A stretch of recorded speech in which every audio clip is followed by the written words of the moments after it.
ஒரு நாடு எல்லைகளால் மட்டும் ஒன்றிணைக்கப்படுவதில்லை. தங்கள் பாரம்பரியங்களை அழியாமல் பாதுகாக்கும் மக்களின் அமைதியான நம்பிக்கையால் தான் இது நிலைத்து நிற்கிறது. அடையாளத்தை உருவாக்கிய சிற்பி டேச்சி குபின், பத்மஸ்ரீ 2026. 1964 அருணாச்சல பிரதேசத்தின் கெபியில் பிறந்த இவர் தொன்மையான டோனி போலோ மத நம்பிக்கையில் ஆழமாக வேரூன்றிய சமூகமான நிஷி பழங்குடியினரின் மரபுகளை பின்பற்றி வளர்ந்தார். அவருக்கு 4 வயதாக இருந்தபோது அவர் தன் தாயை இழந்தார். அதன் பிறகு அமைதியில் ஆழ்ந்து விட்டார். இவருக்கு வரைவது மிகவும் பிடிக்கும்.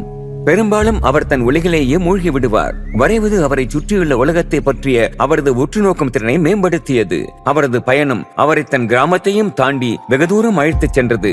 அவர் நாடு முழுவதும் பயணம் செய்து புகழ்பெற்ற சண்டிகர் கட்டிடக் கலைக்கல்லூரியில் கட்டிடக்கலை பயின்று 1988 பட்டம் பெற்றார். டேச்சி குபின் அருணாச்சல பிரதேச பொதுப்பணித்துறையில் சேர்ந்து நாளடைவில் அம்மாநிலத்தின் தலைமை கட்டிடக் கலைஞராக உயர்ந்தார். பல ஆண்டுகளாக இவர் அருணாச்சல பிரதேசத்தின் கட்டமைப்பு நிலப்பரப்பை வடிவமைக்க உதவினார். வீடுகளை வடிவமைத்தல், நகர்ப்புறங்களை திட்டமிடுதல் மற்றும் பொது உள்கட்டமைப்பிற்கு வழிகாட்டுதல் ஆகியவற்றில் ஈடுபட்டார். இருப்பினும் கட்டிடக்கலை மட்டும் போதுமானதல்ல என்று அவர் உணர்ந்தார்.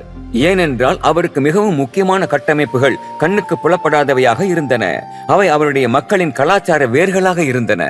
1999 வருஷம் ஏப்ரல் 3ஆம் தேதி மக்களிடையே ஒரு பெரிய எழுச்சி ஏற்பட்டது.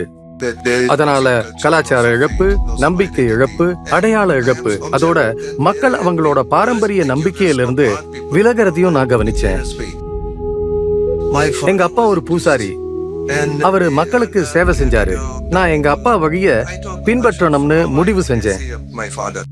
கலாச்சார பாதுகாப்பு குறித்த தனது செய்தியை பரப்புவதற்காக அவர் சாலைகளே இல்லாத பகுதிகள் வழியாக 90க்கும் மேற்பட்ட கிராமங்களுக்கு கால்நடையாகவே பயணம் செய்ய நேரம் ஒதுக்கினார்.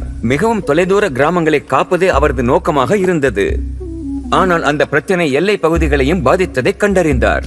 மனம் தளராமல் அவர் தனது சமூக பணிகளை தொடர்ந்தார். 40 ஆண்டுகளுக்கு மேலாக அவர் 600க்கும் மேற்பட்ட டோனி போலோ கலாச்சார மையங்களை கட்டினார். திபெத், மியான்மர் மற்றும் பூட்டானுடனான இந்தியாவின் எல்லைகளில் அமைந்துள்ள ஒவ்வொரு தொலைதூர கிராமத்திலும் அவர் இந்திய மூவர்ண கொடியை ஏற்றி எல்லைப்புற மக்களின் அடையாளம், மரியாதை மற்றும் உரிமையை உறுதிப்படுத்தினார். அவருடைய சிறப்பான முயற்சிகளை மக்கள் கவனிக்காமல் இல்லை. இது ஒரு கூட்டு முயற்சி. எனக்கு இப்படி ஒரு விருது கிடைக்கும்னு நான் கற்பனை கூட செஞ்சு பார்க்கல. மக்களுக்காக உழைக்கிறது, மத்தவங்களுக்கு உதவி செய்யறது எனக்கு பிடிக்கும். நான் உயிரோட இருக்கிற வரைக்கும் மக்களுக்காகவே சேவை செய்து மத்தவங்களுக்கு உதவி செஞ்சுக்கிட்டே இருப்பேன். திரு டேச்சி குபின், பத்மஸ்ரீ 2026. கோடி கோடி நமஸ்காரம்.